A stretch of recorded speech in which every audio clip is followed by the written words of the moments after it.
রানীগঞ্জের বিধায়ক তাপস ব্যানার্জি 61% উন্নয়নের কাজ শেষ করেও সেরা বিধানসভার মর্যাদা না পেয়ে হতাশা প্রকাশ করে বৃহস্পতিবার সাংবাদিক সম্মেলন করলেন।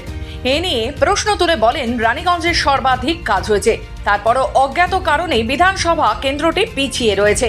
বিধায়ক জানান যে 2023 থেকে 24 সালে রানীগঞ্জ এলাকায় 61% কাজ সম্পন্ন হয়েছে, যার পরিমাণ প্রায় 1.03 কোটি টাকা, যেখানে পাণ্ডবেশ্বরে মাত্র 51% কাজ সম্পন্ন করে শীর্ষস্থান অর্জন করেছেন। তিনি দাবি করেন যে রানীগঞ্জ বিধানসভা কেন্দ্রে করা কাজগুলো সঠিকভাবে উপস্থাপনা করা হয়নি।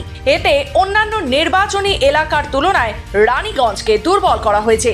মুখ্যমন্ত্রী মমতা বন্দ্যোপাধ্যায়ের দুর্গাপুরে অনুষ্ঠিত প্রশাসনিক বৈঠকে পাণ্ডবেশ্বর বিধানসভা 51% কাজ নিয়ে প্রথম, যেখানে বারাবণী 49% এবং জামুরিয়া 40% কাজ নিয়ে যথাক্রমে দ্বিতীয় এবং তৃতীয় স্থানে রয়েছে। এই ক্রমানুসারে অন্যান্য বিধানসভা কেন্দ্রের তুলনায় রানীগঞ্জের 30% কাজ দেখানো হয়েছে, যার কারণে বিধায়ক তাপস বন্দ্যোপাধ্যায় অসন্তুষ্ট। বিধায়ক কোনো নির্দিষ্ট ব্যক্তি বা আধিকারিককে দোষ দেননি, তবে ইঙ্গিত দিয়েছেন যে তাদের ক্রিয়াকলাপগুলো সঠিকভাবে চিত্রিত করা হয়নি, যা তার জন্য উদ্বেগের বিষয়। আর বিধায়কের এই সাংবাদিক বৈঠক নিয়ে শিল্পাঞ্চল জুড়ে উঠছে নানান প্রশ্ন। যদি বিধায়কের তোলা অভিযোগ সত্য হয়, তাহলে কেনই বা প্রশাসনিক স্তরে এই দ্বিচারিতা? এর পেছনে কি অন্য কোনো রহস্য?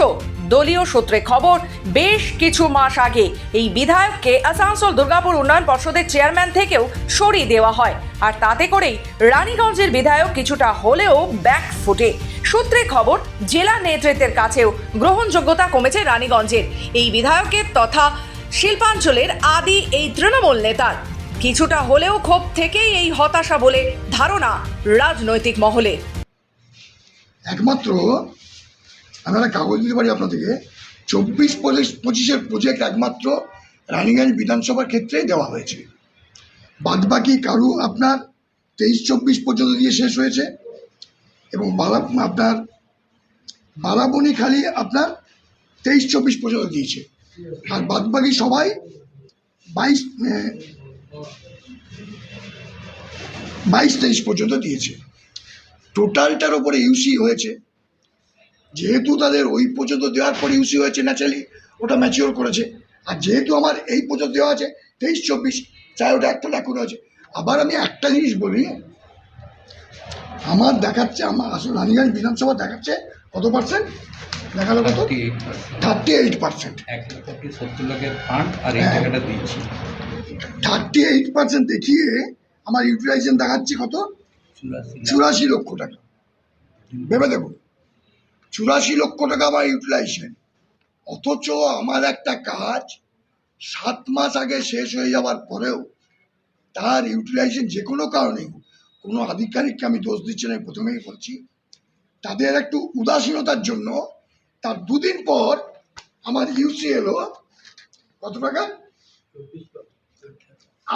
একসঙ্গে বল না, 27 লক্ষ টাকার একটা ইউসি তার 2 দিন পর এলো, যে কাজগুলো 7 মাস আগে শেষ হয়ে গেছিল।